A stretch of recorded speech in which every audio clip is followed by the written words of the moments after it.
नमस्कार।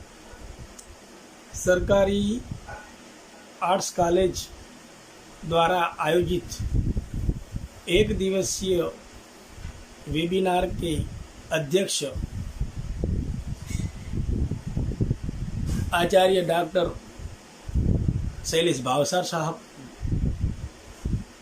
मेरे साथी वक्ता कार्यकारी आचार्य कुमार जयमिनी शास्त्री साहब, इस वेबिनार की संयोजिका डॉक्टर इंदुबाला गढ़वी जी, सह संयोजिका डॉक्टर किरण डोरिया जी एवं मेरे प्रिय प्रतिभागी मित्रों,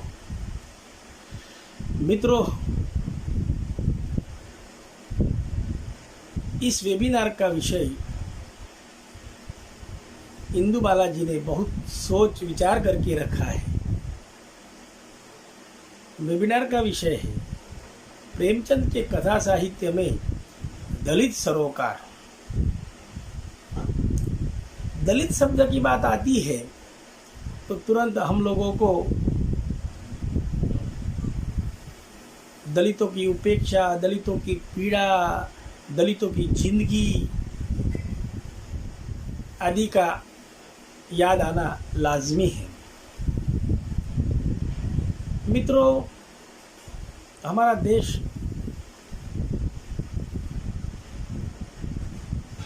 सदियों से अनेक बाबतों में विश्व में विख्यात है, लेकिन इस देश में कैंसर की तरह हमारे देश की जाति व्यवस्था है, उसके लिए भी इस देश को लोग जानते हैं। मैं तो कहूँगा कि हमारे देश में अनेक लोग आए, शक आए, हुण आए, मुगल आए,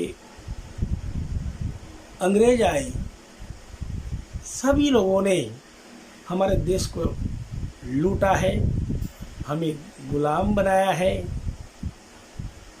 हमें बार बार परास्त किया है।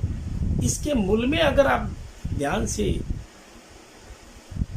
सोचेंगे तो मुझे तो लगता है कि इस देश की जाति व्यवस्था है। अगर पूरा देश मानवीय समभावना को मानता, समानता को मानता, विषमता को न मानता, तो आज वास्तव में भारत सोने की चिड़िया बन जाता। मुझे दुख के साथ कहना पड़ रहा है कि हमारी वर्ण व्यवस्था में 4 वर्ण व्यवस्था थी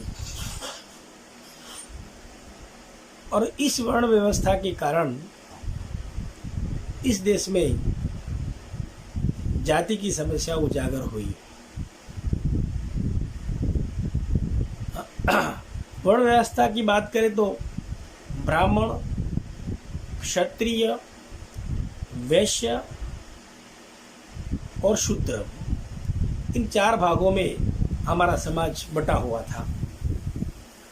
ब्राह्मण सबसे सर्वोपरि ऊंचे माने जाते थे।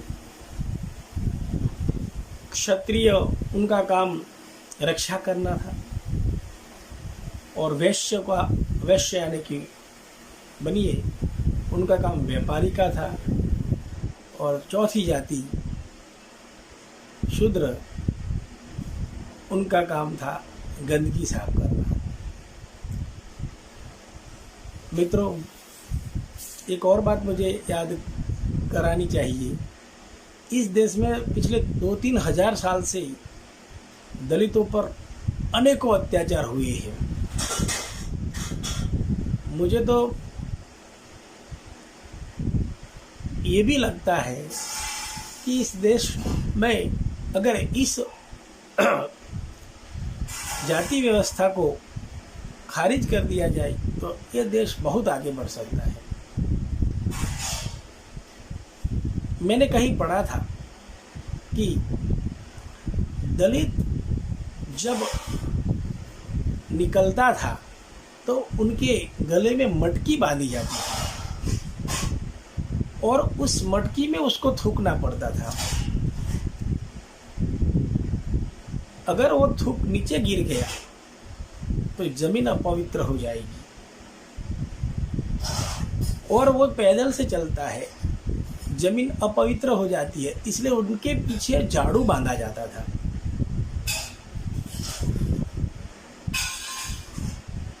इस प्रकार की व्यवस्था पहले थी, लेकिन प्रकृति का नियम है परिवर्तन। धीरे धीरे परिवर्तन आया, धीरे धीरे साहित्य, समाज सेवक पैदा होने लगे। मुझे यहाँ बताने से गर्व होता है कि सिद्धों और नाथों का साहित्य, भक्ति काल में कबीर, रैदास, हमारे गुजराती के नरसिंह मेहता आदि बड़े बड़े संत कवियों ने भी भारत की इस भयंकर बीमारी को दूर करने का प्रयास किया था। मैं आपको बताना चाहूँगा, कबीरदास पहले ऐसे व्यक्ति है, क्रांतिकारी व्यक्ति, जिन्होंने इस बात पर जोरों से चर्चा की है। मुझे ये बताइए कि हमारे पौराणिक ग्रंथों में लिखा है कि ब्राह्मण जो है मुख से पैदा हुआ था, क्षत्रिय भुजाओं से पैदा हुआ था, वैश्य हृदय से पैदा हुआ था और शूद्र पैरों से पैदा हुआ था। मित्रों, मुझे बताइए, क्या ऐसा संभव है? ऐसा संभव है क्या? लेकिन इस देश में सब कुछ संभव है और इस मान्यता को हम आज भी मानते हैं। कुछ कट्टर लोग इस बात को आज भी मानते हैं। फलतः हमारे देश की व्यवस्था, हमारे देश की स्थिति बिगड़ी हुई है। कबीरदास ने देखा था उस समय कि अगर इस देश में से जाति व्यवस्था हट गई तभी देश आगे बढ़ सकता है। कबीर भी एक पिछड़ी, एक दलित जाति से ही आते थे, बुनकर जाति के थी। इसलिए उन्होंने भी इस पीड़ा को झेला है। फलतः इस पर अपनी वाणी को गतिमान करने का प्रयत्न किया था। कबीरदास ने कहा था, जाति पाति कुछ नहीं कोई, हरि को भजे सो हरि का होई। इस संसार में जाति नाम की कोई चीज नहीं है, सबका भगवान एक है। तत्कालीन समय में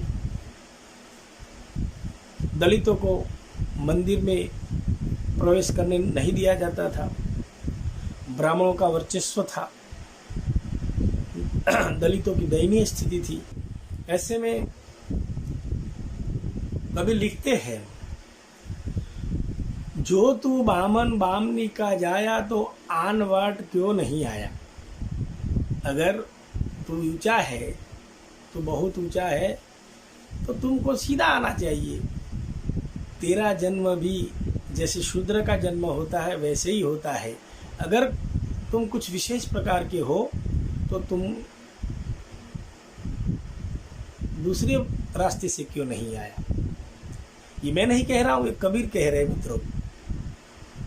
वो एक बात और आगे भी कहते हैं कि एक बूंद, एक मलमूत्र, एक चाम, एक गुदा, एक ज्योति से उत्पन्ना, को बामन को सुधा। यानी कि सब एक ज्योति से पैदा हुए हैं, उनकी भी चमड़ी एक है, तेरी भी चमड़ी एक है, फिर कौन ऊंचा और कौन नीचा। मित्रों, कबीरदास ने जो लिखा है, आज भी कबीरदास को क्रांतिकारी कवि के रूप में जाना जाता है। मुझे कबीर पर ज़्यादा जोर नहीं देना है, क्योंकि आप जानते हैं कि मुझे प्रेमचंद पर बातें करनी है। लेकिन कबीर को याद करेंगे तभी प्रेमचंद को याद करेंगे, क्योंकि प्रेमचंद भी कबीरदास से बहुत प्रभावित हुए हैं। प्रेमचंद का प्रादुर्भाव होता है तब आप सब ज्ञानी विद्वान लोग हो, आपको पता है कि हमारे भारत में उस समय प्रेमचंद के पूर्व तिलस्मी, अय्यारी, जासूसी उपन्यास लिखे जाते थे। लेकिन जैसे ही प्रेमचंद हिंदी साहित्य जगत पर पैर रखते हैं तो उनके साहित्य में पहली बार आम जनता, गरीबों की आहें कराहने लगी थी। इसलिए प्रेमचंद का विशेष महत्व है। मित्रों, कबीरदास के बाद जो समय आता है आधुनिक काल का, आधुनिक काल में खास करके हिंदी साहित्य की बात करें तो समाज सुधारक को हमें याद करना पड़ेगा। अनेक समाज सुधारक आए, जैसे कि राजा राम मोहन राय, अंबेडकर जी, महात्मा गांधी जी, छत्रपति साहू जी, ज्योतिबा फूले, सावित्रीबाई। इन लोगों ने भी दलितों की समस्याओं को लेकर बहुत कुछ लिखा और बहुत बड़े बड़े मंच को साझा किया और इस जानकारी से अवगत करवाया। मित्रों, मेरा विषय प्रेमचंद जी का है, इसलिए प्रेमचंद जी की बात करना आवश्यक है। नहीं तो आप बोलेंगे कि ये साहब कहाँ उल्टी जगह पर पहुंच गए हैं। लेकिन जब दलित की बात आती है तो बहुत बातें करनी पड़ती है। मित्रों, प्रेमचंद जी ने भी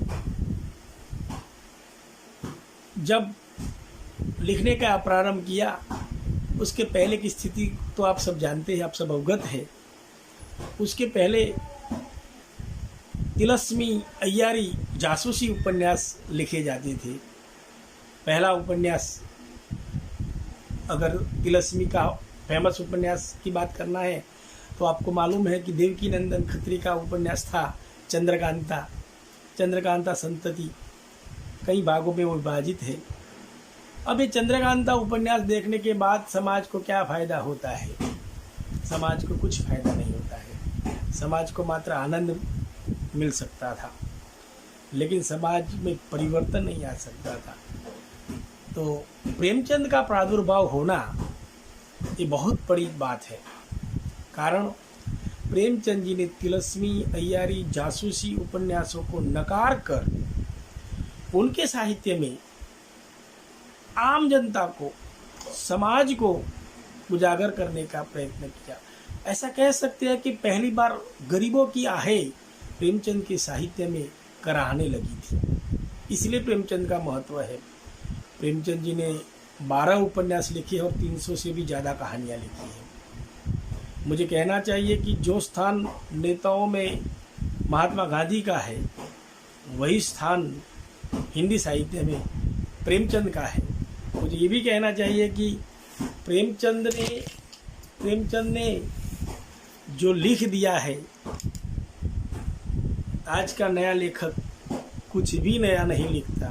कारण प्रेमचंद जी ने जो वर्णन कर दिया है वो आज के नए लेखक में कहीं न कहीं मुख्य रूप से नहीं न सही तो गौण रूप से भी वो बातें आ जाती है। इसलिए प्रेमचंद महत्वपूर्ण लेखक है।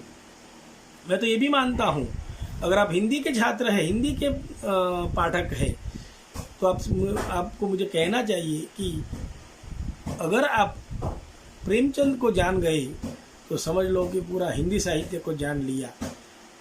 अगर आप सब कुछ जानते हो मगर प्रेमचंद जी को नहीं जानते हैं, उनके साहित्य को नहीं जानते हैं, तो आप समझ लीजिए कि आप कुछ नहीं जानते हैं। ये तो मेरी बात है। प्रेमचंद जी ने लिखना प्रारंभ किया और अभी 7वें दशक के कुछ कवियों ने इकट्ठा होके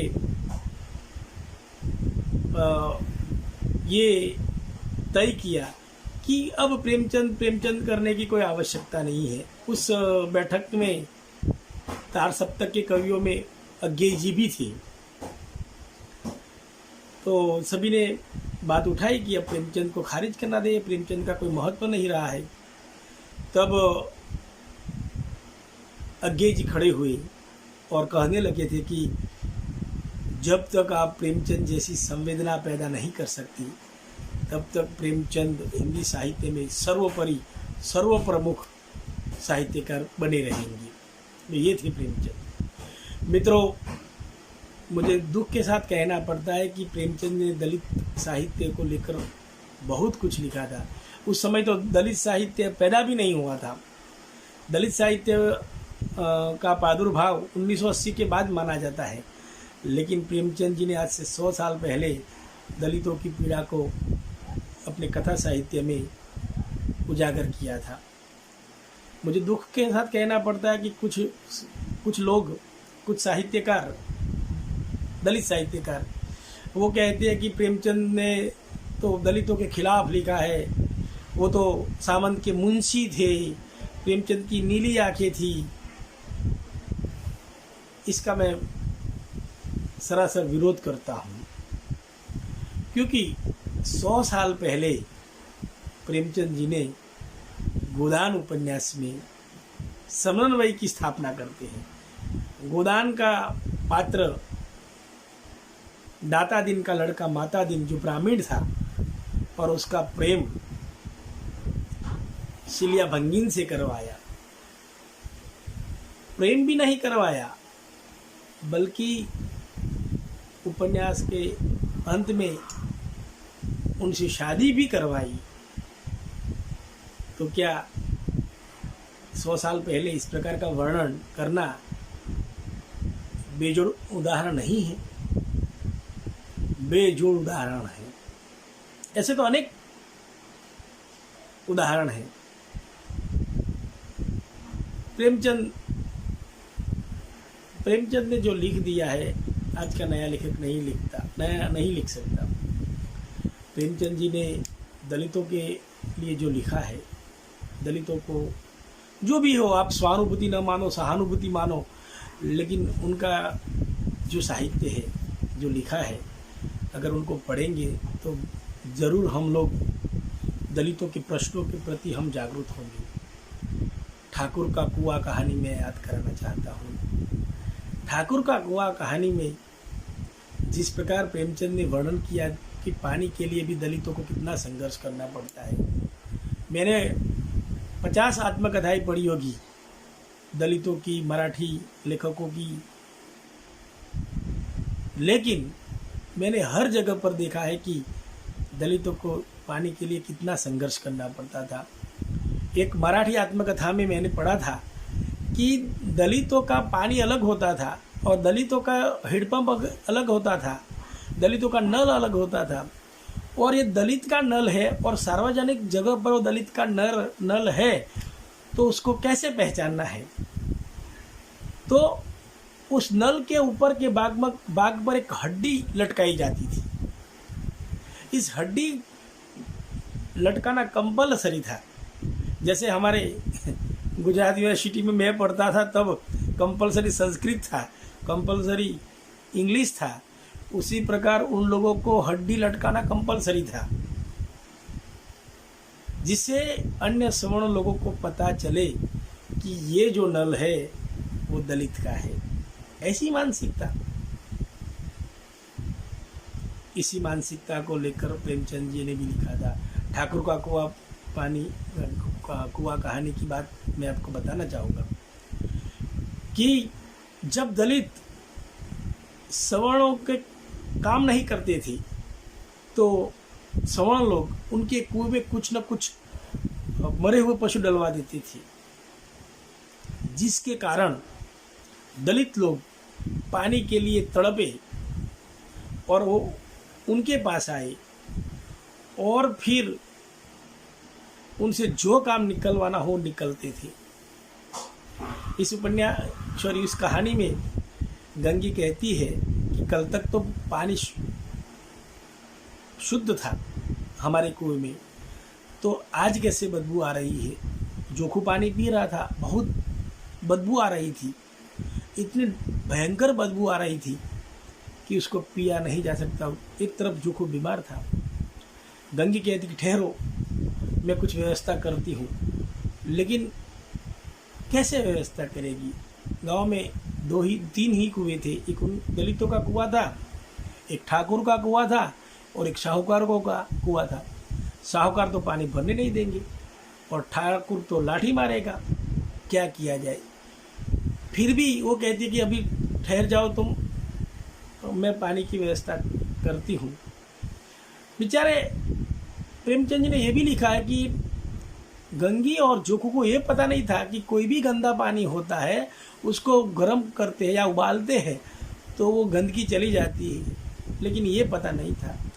इसलिए पानी के लिए गंगी ठाकुर के कुएं पर जाने का प्रयास करती है। अंधेरा हो जाए उसकी राह देखती है और वो ठाकुर के कुएं पर जाने का प्रयास करती है। लेकिन जाते जाते समय प्रेमचंद जी ने जो वर्णन किया है वो मैं आपको बताना चाहता हूँ। गंगी सोचती है कि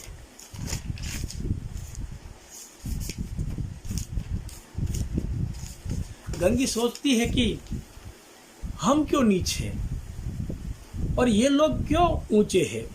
इसलिए कि ये लोग गले में तागा डाल लेते हैं। यहाँ तो जितने हैं एक से एक छठे हैं, चोरी करे, जाल फरेब करे, झूठे मुकदमे ये करे।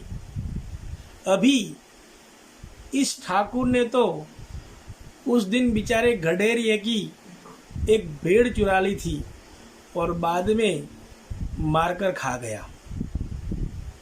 इन्हीं पंडित जी के घर 12 मास जुआ होता है। यही साहू जी तो घी में तेल मिलाकर बेचते हैं, काम करा लेते हैं, मजूरी देते हैं, नानी मरती है। किस बात में हमसे ऊंचे हैं? हम गली गली चिल्लाते नहीं कि हम ऊंचे हैं, हम ऊंचे हैं। और एक महत्वपूर्ण बात गंगी ने लिखी है, प्रेमचंद लिखवाते हैं, प्रेमचंद बुलवाते हैं। गंगी कहती है, कभी गांव में जाती हूँ तो रस भरी आंखों से देखने लगते हैं जैसे सबकी छाती पर सांप लौटता है, परंतु घमंड यह कि हम ऊंचे हैं। कि ठाकुर के कुआं का वर्णन था। मित्रों, ठाकुर का कुआं कहानी में ये बताया गया है कि दलित महिलाओं पर वो रसभरी दृष्टि से देखते हैं, तब जातिवाद उनको परेशान नहीं करता, तब जाति व्यवस्था आड़े नहीं आती। लेकिन सुबह हो जाती है, दिन के उजाले में जातिवाद आड़े आती है। आप देखिए आज दलित महिलाओं का कितना यौन शोषण होता है। अरे गुजरात की बात करते हम, कुछ समय पहले पीटीसी, पाटन की पीटीसी कॉलेज के 7 शिक्षकों ने दलित लड़की का रेप किया था, बहुत बड़ी सुर्खियाँ बटोरी थी। मुझे कहना पड़ेगा कि दलित धीरे धीरे आगे बहुत बढ़े हैं। मैं समझता हूँ कि बहुत आगे बढ़े हैं। बाबा साहब आम्बेडकर ने जो व्यवस्था बनाई है और जो आरक्षण की व्यवस्था की, उसमें दलितों में कभी काफ़ी अंतर आया है, ये भी मानता हूँ, लेकिन जितना अंतर आना चाहिए उतना अंतर नहीं आया है।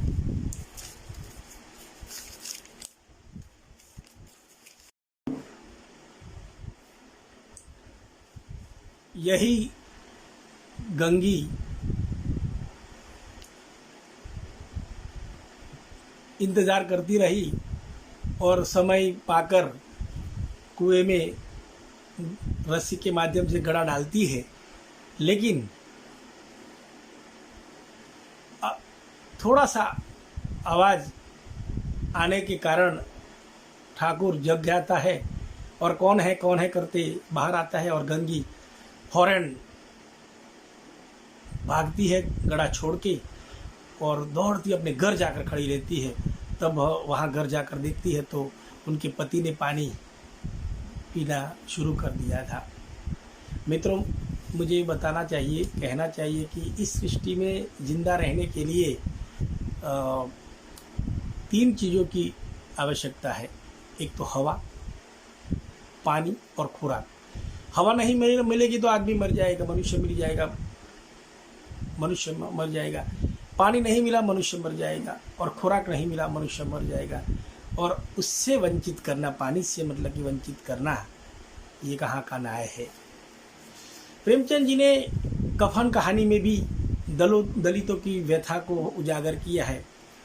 मुझे ये भी बताना चाहिए कि कुछ दलित आलोचक ये लिखते हैं कि प्रेमचंद जी के कफन कहानी में से चमार शब्द को हटा दिया जाए तो ये कहानी दलित नहीं रहती है, ये भी आरोप लगा है।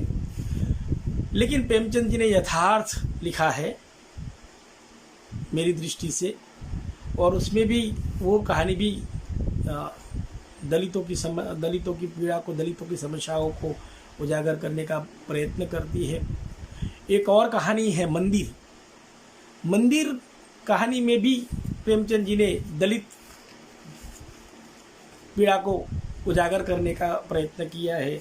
इस कहानी की प्रमुख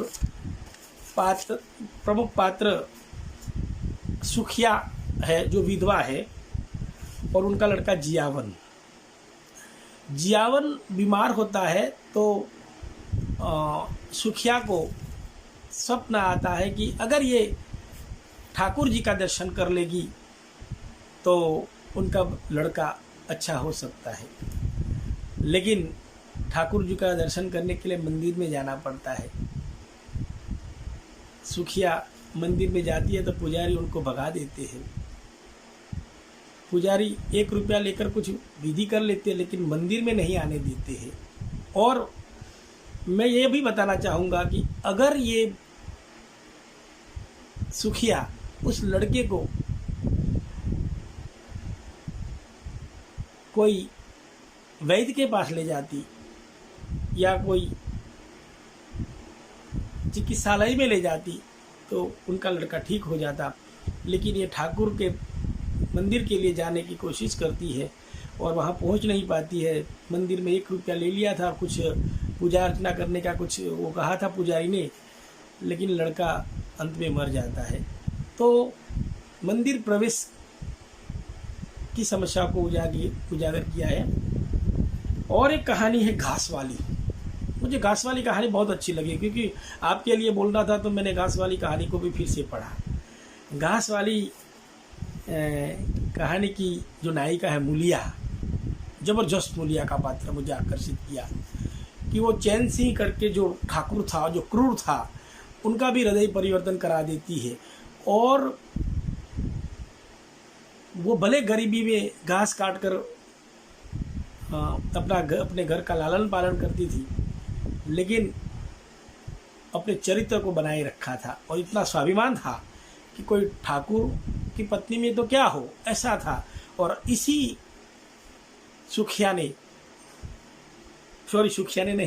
मूलिया ने, घास वाली मूलिया ने उन्होंने चैन सी ठाकुर को उनका हृदय परिवर्तन करवाती है और बाद में उनको हृदय परिवर्तन करवाने का प्रयास किया जाता है।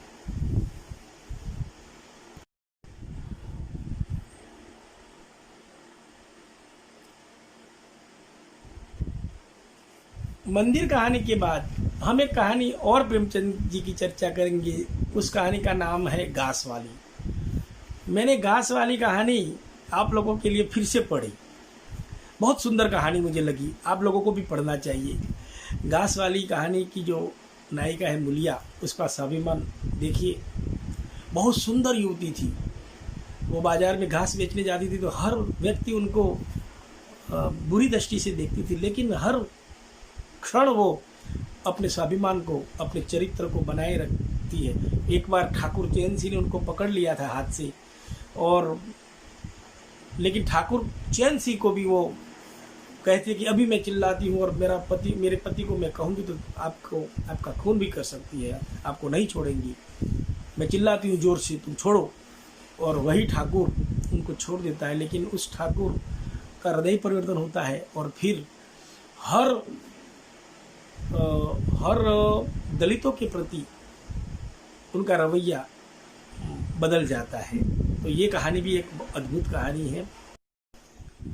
मित्रों, प्रेमचंद जी की एक और अन्य कहानी है जो दलित सरोकार से संबंध रखती है, सदगति। बहुत महत्वपूर्ण कहानी है। सदगति कहानी का प्रमुख पात्र है दुखी चमार और जुरिया।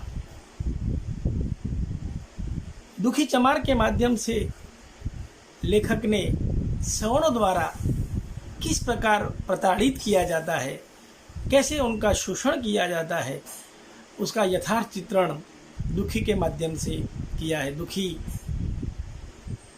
के घर लड़की देखने के लिए मेहमान आने वाले थे और कुछ घर वपराश की चीज़ों की आवश्यकता थी। वो पंडित के पास जाता है क्योंकि पंडित के घर बहुत खेत खलिहानों में काम किया था, लेकिन वहाँ उनको काम पर लगा दिया। वो ऐसा काम करवाता रहा, लकड़ियाँ चिरवाता रहा, पानी तक नहीं दिया। उनको चिलम पीनी थी वो भी नहीं दिया और धूप में काम करवाता रहा। और वही दुखी मर जाता है और मरने के पश्चात जो दलित लोग हैं सब इकट्ठे होते हैं और वो बोलते हैं कि अब हम दुखी को यहाँ नहीं लाएंगे, घर पर नहीं लाएंगे। और वो नहीं लाते हैं। एकजुटता का संकेत यहाँ दिया है। बाद में पंडित समझ जाता है। पंडित खुद दुखी को, उनकी लाश को खींचते हुए बाहर खींच के ले जाकर उनकी अंतिम विधि करता है। तो ये भी जबरदस्त कहानी है। इसके साथ साथ मैं मुक्ति मार्ग का भी संकेत करना चाहूँगा। मुक्ति मार्ग कहानी में भी दलितों की पीड़ा का वर्णन हुआ है।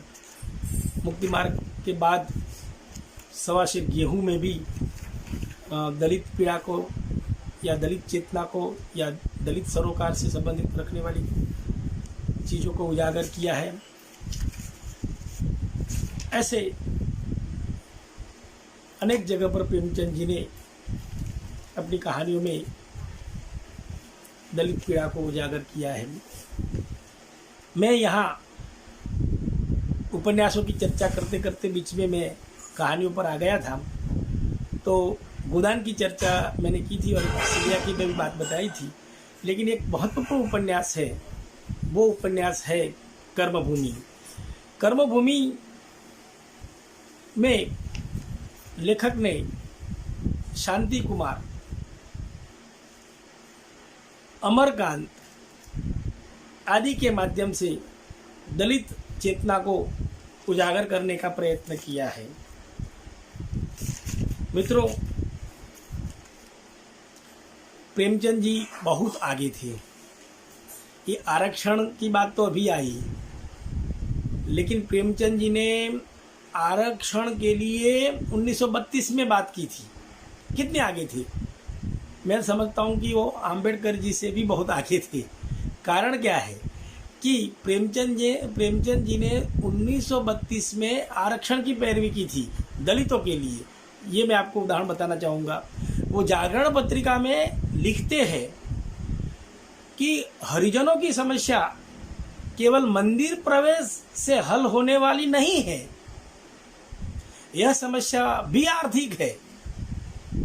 यदि हम अपने हरिजन भाइयों को ऊपर उठाना चाहते हैं तो हमें ऐसे साधन पैदा करने होंगे जो उन्हें उठने में मदद दे। विद्यालयों में उनके लिए वजीफे करने चाहिए। विद्यालयों में उनके लिए वजीफे करने चाहिए। नौकरियां देने में उनके साथ थोड़ी सी रियायत करनी चाहिए। मित्रों, एक समाज बहुत ऊंचा है और एक समाज गंदगी साफ कर रहा है, और ऐसे समाज को अगर ऊपर लाने का प्रयत्न करना है तो रियायत तो देनी ही पड़ेगी, वजीफे तो देने ही पड़ेंगे। तभी तो संभावना आ सकती है, तभी तो विषमता दूर हो सकती है। और आप सोचिए कि 1932 में प्रेमचंद जी ने इस पर विचार किया था, और बाबा साहब ने भी इस पर ज़्यादा बल दिया था। बाबा साहब ने कहा था कि दलितों को आगे आना है तो शिक्षित बनना पड़ेगा। जब तक शिक्षित नहीं बनेंगे कुछ नहीं कर सकते। संगठित होना पड़ेगा और संघर्ष करना पड़ेगा। जब तक इन चीज़ों पर बल नहीं दिया जाएगा आगे नहीं आ सकते। और धीरे धीरे संविधान में इस चीज़ों को जगह दी गई और आज दलित समाज काफ़ी आगे आ चुका है। लेकिन फिर भी हम देख सकते हैं कि अब छुआछूत की समस्या कम हुई है शहरों में, लेकिन मानसिक छुआछूत बहुत जोरों से पनप रहा है। वो मानसिक पीड़ा ऐसे देते हैं, सरकारी नौकरियों में वो पीड़ा असह्य होती है। मैं तो कहता हूँ कि ये जो कोरोना की महामारी है ना, उससे भी डेंजर वो पीड़ा होती है। ये मैं हंसने के लिए नहीं कह रहा हूँ मित्रों। घायल की गति घायल जाने, घायलनी गति घायल जाने। दुमिल ने लिखा था कि लोहे का स्वाद उस लोहार को मत पूछो, उस जिसके मुंह में लगाम होती है। कुछ लोग ये भी कहते हैं, कुछ दलित साहित्यकार ये भी कहते हैं, मैं तो दलित साहित्यकारों की भी चर्चा करूंगा। दलित साहित्यकार ये कहते हैं कि जो दलित होता है वही दलित साहित्य लिख सकता है। अगर नारी ही नारी की पीड़ा का वर्णन करेगी, दलित ही दलित की पीड़ा का वर्णन करेगा, तो फिर लेखकों की क्या आवश्यकता है। लेखक जो होता है वो परकाया प्रवेश करता है। हर लेखक परकाया प्रवेश करके अपनी चीज़ों को लिखता है। तो इस चीज़ का मैं बिल्कुल विरोध करता हूँ कि ये साहित्य ये नहीं लिख सकता। साहित्य कोई भी लिख सकता। जो संवेदनशील लेखक होता है वो हर साहित्य हर क्षेत्र पर लिख सकता है। हाँ, मैं ये भी मानता हूँ कि भाई नारी की पीड़ा नारी ज़्यादा अधिक जान सकती है, लेकिन प्रेमचंद जी ने जो गबन उपन्यास में नारियों की पीड़ा का वर्णन किया, जो निर्मला में वर्णन किया है, और भी अन्य उपन्यासों में, गोदान में जो धनिया का वर्णन किया, क्या ये कम है क्या? अरे नारी से भी बहुत सुंदर वर्णन उन लोगों ने यहाँ किया है। तो इस पर मैं उनका पक्ष बताना अवश्य आपको जानकारी देना चाहता हूँ कि काशीनाथ सिंह ने अभी कुछ समय पहले कहा था इसी विवाद को लेकर कि दलित साहित्यकार कहते हैं कि दलित है वही दलितों का ही साहित्य लिख सकता है। तो काशीनाथ ने किया कि घोड़े पर लिखना है तो घोड़ा बनना जरूरी नहीं है, और काफ़ी विवाद भी इस सेंटेंस पर हुआ था। मित्रों, मैं एक उदाहरण कर्मभूमि का भी देना चाहता हूँ।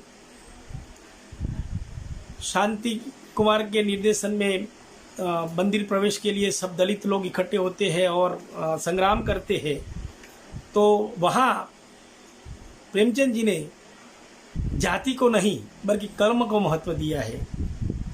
इसलिए अमरकांत इस उपन्यास में कहता है कि मैं जाति पाति को नहीं मानता, जो सच्चा है वो चमार भी हो आदर के योग्य है, जो दगाबाज है झूठा लंपट हो वह ब्राह्मण भी हो तो आदर के योग्य नहीं है। ये बात प्रेमचंद जी ने कही थी और यह बात कबीरदास ने भी कही थी। मित्रों, बहुत कुछ मुझे कहना था और पहली बार वेबिनार में मैं व्याख्यान दे रहा हूँ, इसलिए जब मैं समूह के सामने होता हूँ तो और खुल जाता था, लेकिन वेबिनार में पहला मैंने प्रयास किया है। अब कितना सफल हुआ वो तो आपके ऊपर निर्भर है, लेकिन मुझे यहाँ ये बताना चाहिए कि दलितों की दयनीय स्थिति आज भी वैसी ही है। आज भी मकान खरीदने जाओगे सोसाइटी में तो पहले पूछते हैं कि किस जाति के हो, कौन हो, कहाँ के हो। कलेक्टर जैसे आदमी को भी इस प्रकार का प्रश्न पूछा जा सकता है, लेकिन आज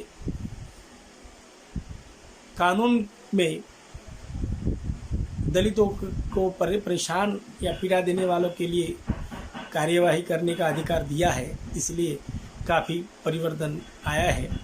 प्रेमचंद जी ने बहुत कुछ लिखा। प्रेमचंद जी के बाद भी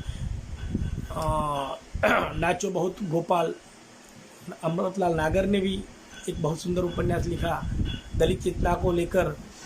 मोरी की ईंट आई, और भी जो दलित लेखक नहीं है ऐसे में खास करके जगदीश चंद्र, जिन्होंने 3 उपन्यास लिखे।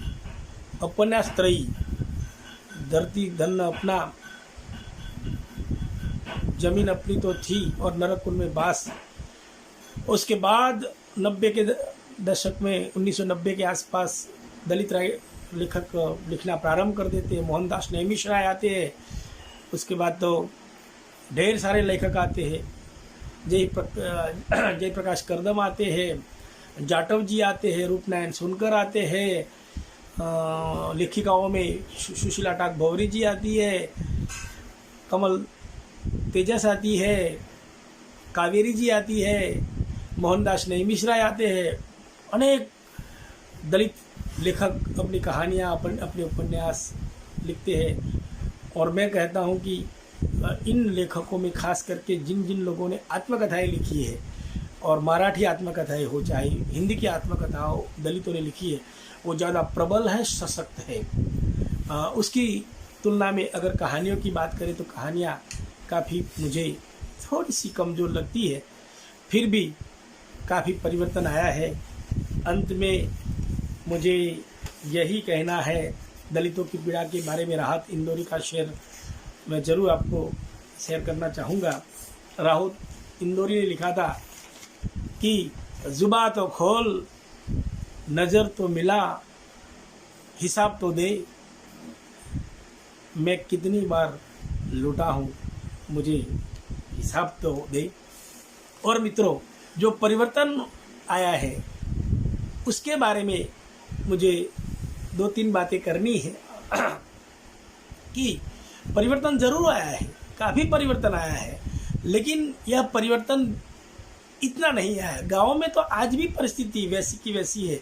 मैंने कहा था कि खबर अंतर का एक तंत्री है उत्तर गुजरात में। उस तंत्री ने अपने अखबार में छापा था, प्रकाशित किया था कि जब से दलित शिक्षक पढ़ाने के लिए आ गए हैं तब से बच्चों के संस्कार बिगड़ गए हैं। बाद में केस हुआ उसके ऊपर और उनको जेल हुई। ये बात भी आपको मैं बताना चाहूँगा। मैं यहाँ बिहार का उदाहरण देना चाहूँगा। बिहार का पारस बीघा गांव में कुछ 10 साल पहले की ही बात है, 10-12 साल पहले की। पारस बीघा गांव में कुछ महिलाओं को कम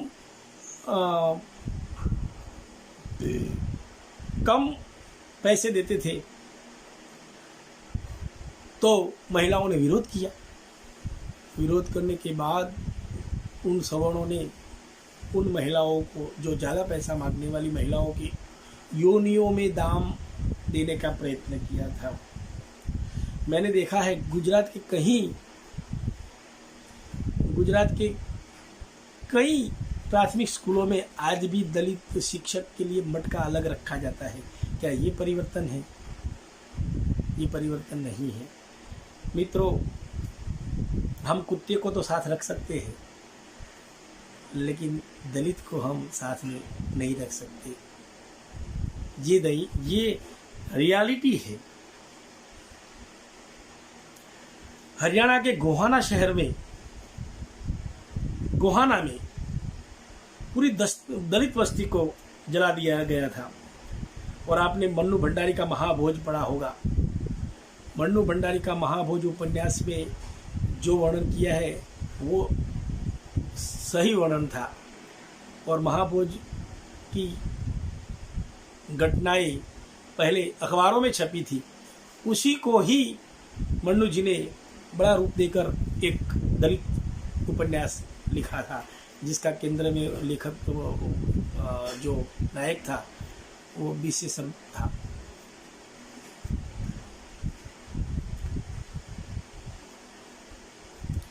एक और बात अंत में करना चाहूँगा जाते जाते कि रंगभूमि उपन्यास में चमार शब्द का प्रयोग क्यों किया गया है।